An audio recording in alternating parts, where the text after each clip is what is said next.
Welcome back to the channel, everyone. Hope you are all doing well. Today we'll be talking about the Flamingo Casino that was located in Las Vegas. One of the oldest casinos that is still open in Vegas, and being one of the very first casinos on the Strip around the same time as the El Rancho Vegas and Last Frontier. It was located at 3555 Las Vegas Boulevard South and opened in 1946. Now, many of us know the Flamingo for being one of the first casinos, a casino that always comes to people's minds when they think of Las Vegas, and of course Benjamin or Bugsy Siegel being the owner. Let's get into the history. It wasn't Siegel who originally had the idea or mainly opened the Flamingo. It was Billy Wilkerson who had the idea of the Flamingo. Wilkerson was already a businessman in the Hollywood, LA area. He was the owner of the Hollywood Reporter, along with several nightclubs on Sunset Strip like the Cafe Trocadero, Ciro's, and La Rue's.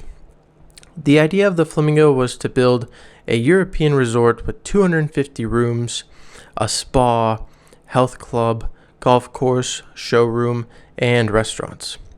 Something that would get those of higher class to visit and enjoy their time. Now, this also reminds me of Baden-Baden in Europe back in the day. So, with that idea in mind, Wilkerson bought 33 acres of land on the west side of Route 91, about a mile south of the Last Frontier.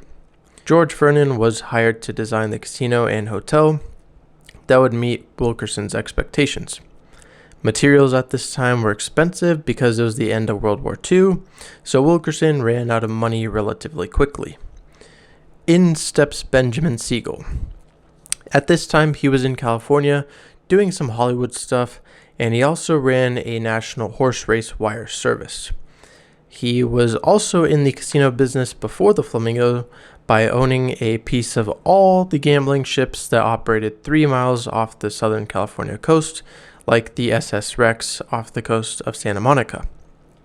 Siegel came to Vegas around 1945 when himself and 6 partners purchased the El Cortez for $600,000 and ran it for around 6 months, making a $166,000 profit. That same group, along with Frank Costello, invested $1 million into the Flamingo. Wilkerson was allowed to retain 1/3 ownership and operational control. At this time, Wilkerson was still a part of the Flamingo, but later Siegel fully took over the project. It became his obsession, as seen in movies like Bugsy. The materials at this time were still very expensive, so as construction was almost completed, the final cost was double that of the original. Siegel wanted to raise some revenue by having the grand opening on December 26th of 1946, which ended up happening. Locals came in to check out the Flamingo and were very surprised to see croupiers and dealers in white ties and tails.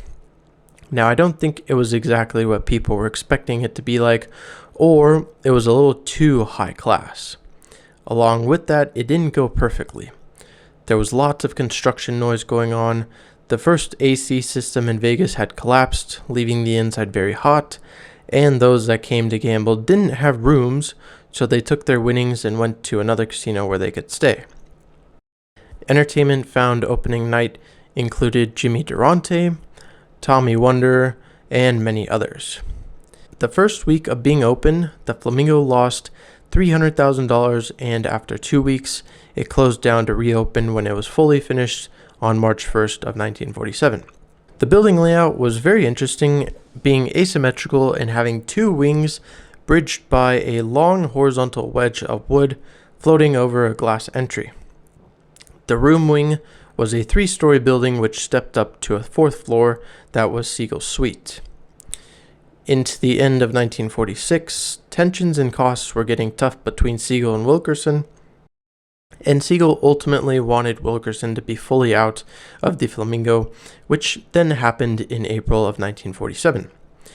Unfortunately, the summer of 1947, Siegel would be gunned down in his Beverly Hills mansion while reading the newspaper in his living room.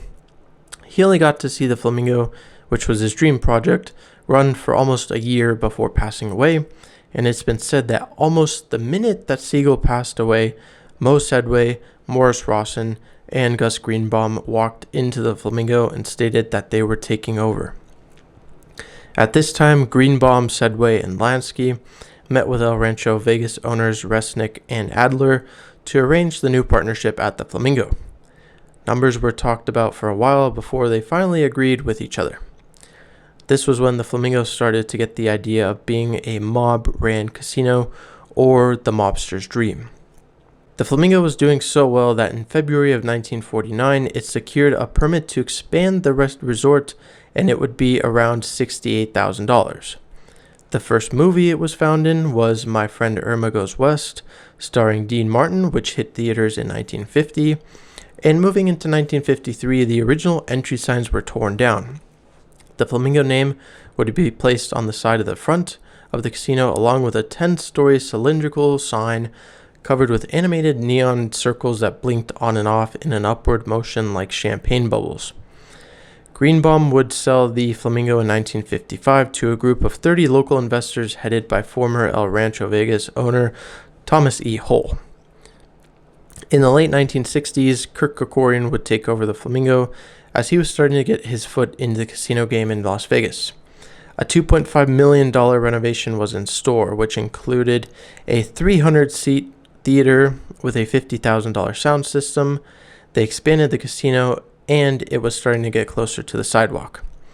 Somewhere around this time, they also added a large marquee, which was made to look like a massive pile of feathers from a flamingo.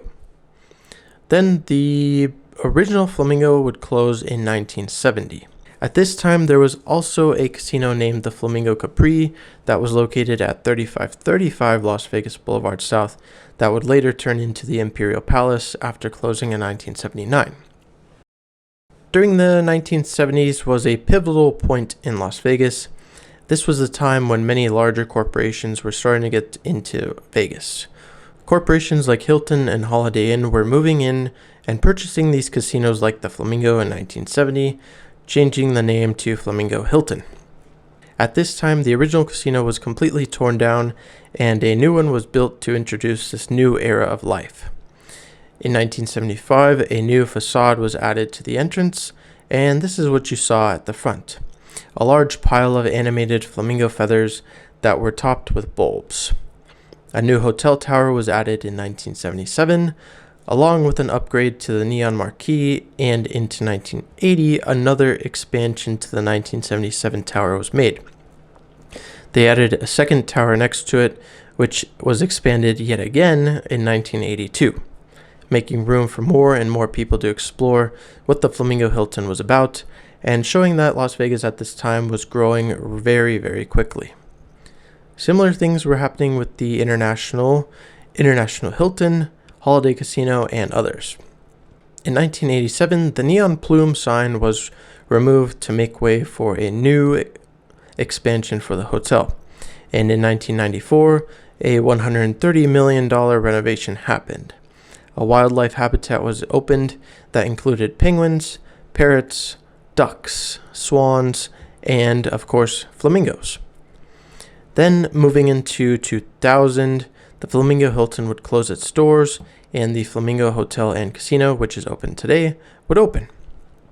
It's ran or is part of the Harrah's Caesars Entertainment Group, and still has plenty of action to be seen inside of its doors. Of course, Margaritaville was and still is a large part of the Flamingo in Vegas, being a large reason why so many people enjoyed it. Today, you're able to find entertainment like Piff the Magic Dragon, Wayne Newton, X-Burlesque, and many more. For table games, they have just about everything you can think of, although I believe they recently closed their poker room, which is unfortunate. The Flamingo is such an important part of Las Vegas history, being one of the first casinos on the newly thought of Strip, and having that essence of being a mob-ran casino. One of the first mob-ran casinos, that is. Although with that, having some of the most expensive collector chips and collector items in the casino memorabilia market, with original $5 chips being around $3,000 a piece. How cool would it be to have one of those original $5, $25, or $100 chips, and being able to tell people you know that it was from the original Flamingo and from 1946. I think that would probably be the coolest thing ever. Now, I hope you all enjoyed today's video of the history of the Flamingo Casino here in Las Vegas.